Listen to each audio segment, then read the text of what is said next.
আসসালামু আলাইকুম। দুপুরের কড়া রোদে কীভাবে আম মাখানো হয় আমি চেষ্টা করেছি সেই রেসিপিটি আপনাদের সাথেও শেয়ার করতে।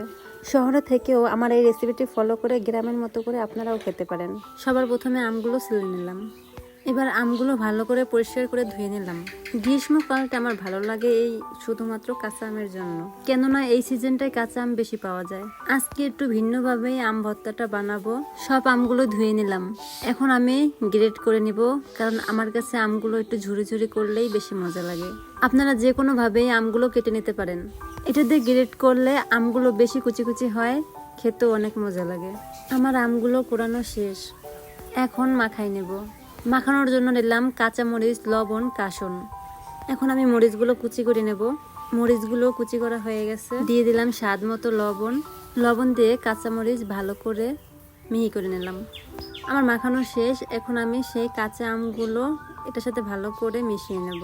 দুপুরবেলায় এই কলা পাতায় আম মাখাটা কিন্তু দারুণ মজার। আমার সেই ছোটবেলার কথা মনে পড়ে গেল।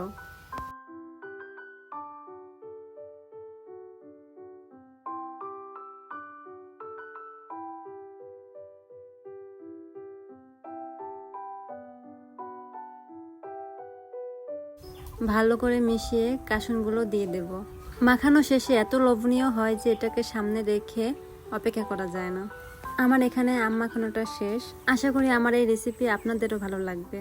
আজ এই পর্যন্তই। এতক্ষণ আমার ভিডিওটা দেখার জন্য ধন্যবাদ। সবাই আমার জন্য দোয়া করবেন। আল্লাহ হাফেজ।